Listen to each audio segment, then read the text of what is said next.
Para falar sobre o tema Agora Somos uma Família, nós estamos recebendo o Dr. Valdemar Magaldi. Ele é psicólogo, especialista em psicologia junguiana, psicossomática, homeopatia e mestre e doutor em ciências da religião.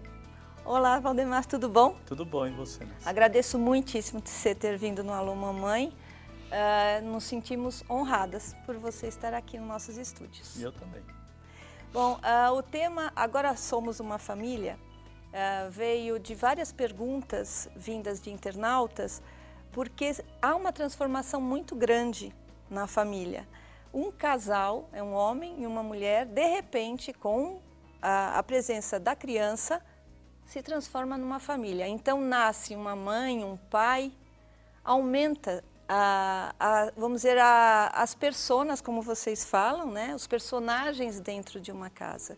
Como é que acontece essa transformação psicológica de casal para família? Bom, essa transformação ela é uma coisa que vai além, né? Eu acho que é bacana a gente pensar sempre de uma maneira muito mais ampla. Então, eu entendo que essa transformação ela é espiritual, ela é social, ela é familiar, ela é biológica, né? E ela é relacional no que tange à conjugalidade, né? Então, assim, quando essa criança vem e vem de forma planejada, onde os pais estão, eu gosto da palavra, educados para conceber esse filho, os transtornos são muito menores, né? Os traumas e a crise é menor. Agora, quando a coisa vem de uma forma meio que ao acaso, né? Se é que existe esse acaso, mas falando nisso tudo que eu estou dizendo, aí geralmente começam a surgir personagens diferentes, né? Porque para o pai futuro começa a vir a relação com o pai dele, com toda a relação da própria paternidade, ele está perdendo a mulher e vai ganhar a mãe do filho, da filha, que isso é meio complicado, e para a mulher a mesma coisa, né? Quem é esse pai que vai surgir desse meu marido e eu que estou deixando de ser a mulher solteira ou a mulher que não tem filho, vou passar a ter filho. E a partir de então começam a surgir um monte de situações angustiantes para as partes que pode já, se não são bem trabalhadas, interferir no próprio processo gestacional, marcando essa criança, positiva ou negativamente. Há uma sensação de perda, perdi o marido, perdi a esposa, agora eu vou ter que ficar só com a mãe e com o pai? É inerente, né? Toda vez que surge o novo, você tem a perda do velho, o estado velho morre, né? E aí esse sentimento de perda é real. Uma coisa completamente fora do contexto, mas assim, às vezes, quando essa gestação é indesejada, surge a ideia do aborto, né? Como ideia só. Sim. E eu digo assim, a partir do momento que surgiu a ideia do aborto, algum aborto vai ser acontecido. Né? Ou se aborta a criança, ou se aborta a mãe solteira sem filho. Né? Porque uma perda vai acontecer. Não tem como conviver, por exemplo, a esposa, permanecer a esposa e a mãe? Existe... Não tem como, esse é o aprendizado. Mas a mulher solteira jamais. Ah, sim. Né? Assim, não existe há o uma ex-pai, modificação não existe realmente... o ex... Né? A ex-mãe, vai ser para sempre. A pessoa pode criar um monte de mecanismo, fazer uma dissociação, uma negação, mas que num nível mais subjacente do psiquismo, existe aquela consciência e isso vai de alguma forma reverberar, vai.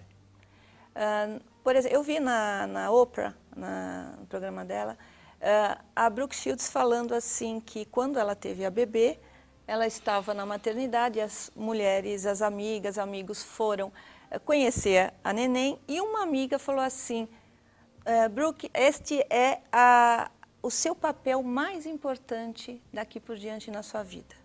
Ser mãe. Ser mãe.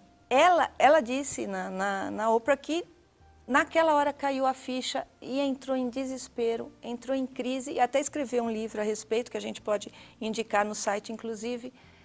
O que acontece? Aí a pessoa sabe que vai ser mãe, a mulher sabe que vai ser mãe e mesmo assim sofre a crise. Agora, era isso que eu queria, não gostei de brincar. Num caso desse, até mais complexo, porque assim, hoje existem duas temáticas interessantes, né? A gente tem aquele famoso ter para ser, mas hoje, na época do espetáculo, né, aparecer para ser parece que às vezes é até mais importante do que ter para ser. Sim. Ela, como matriz, o aparecer é importante, tanto é que a gente vê um monte de atores aí que perdem o espaço da mídia e se destroem.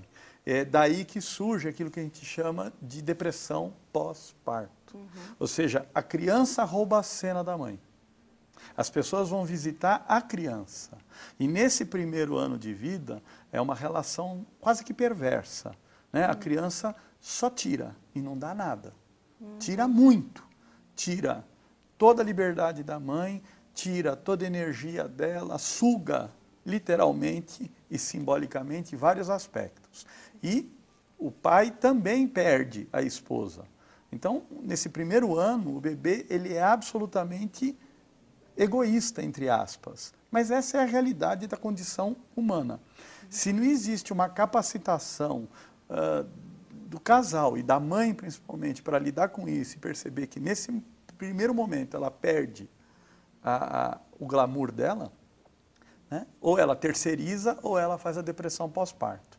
E a depressão pós-parto é uma mais grave, num nível mais violento, a mulher quer matar a criança e se matar. Por isso que o primeiro cuidado que um psiquiatra tem é separar a mãe do bebê.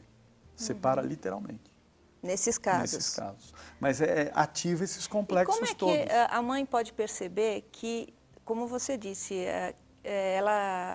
a criança rouba a cena? Bom, então, se ela pôde perceber, ela já está bem, porque se ela foi tomada pelo complexo, ela não tem essa capacidade de perceber. Entendi. Alguém do lado vai ter que perceber, senão já era. Então tem mães que não percebem e ficam irritadas com o bebê, até tendo raiva do... Então, eu ouvi no caso de um homem, ele falando que eu não sei o que esse estranho está fazendo na minha casa. Então, como é que a família, o casal, pode se preparar para esses complexos que aparecem e dominam? Tem como se preparar? Então, quando é planejado, quando existe um movimento, né, de capacitação, eu não gosto da palavra preparar, né? Eu acho que preparar é parar antes, né? Prepara. Certo. Mas eu acho que é se capacitar para lidar com aquilo que vai vir, e mesmo que a gente esteja muito capacitado, a gente nunca sabe direito o que vem, né? Porque por mais que se prepare só na hora mesmo, né? Então, assim, minimiza-se muito o impacto. Agora, quando eles estão absolutamente, né, sem recurso interno para lidar, fica difícil. E faz mal para a criança e faz mal para eles. A gente não pode esquecer assim, que o ser humano ele é o mais inacabado dos seres que nascem. Todo ser que nasce na escala evolutiva dos animais, no máximo 3 vezes o período gestacional já é suficiente para ele estar independente, autônomo, procriar inclusive. Então, um cachorro é 3 meses a gestação, cachorro com 9, 10 meses já está adulto.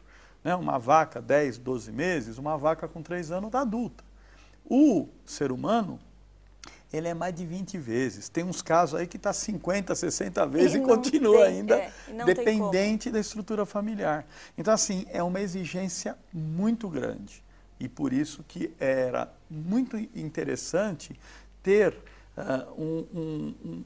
uma capacitação educativa para os pais se tornarem pais. Para mim, a educação da criança começa, inclusive, antes da própria gestação da criança, dura por toda a gestação e vai para o resto da vida. Mas, assim, o mais fundamental para estruturar uma personalidade saudável é da concepção até os 2 anos de vida. Depois, pouca coisa pode mudar, a não ser que aconteçam traumas. Mas os primeiros 2 anos e a gestação garantem quase que 80% de toda a estruturação da personalidade. Abordamos agora, nesta primeira entrevista, a chegada do bebê. Em seguida, na segunda entrevista, vamos falar do bebê a partir dos 2 anos. Agora somos uma família, continua. Obrigada, Dr. Valdemar.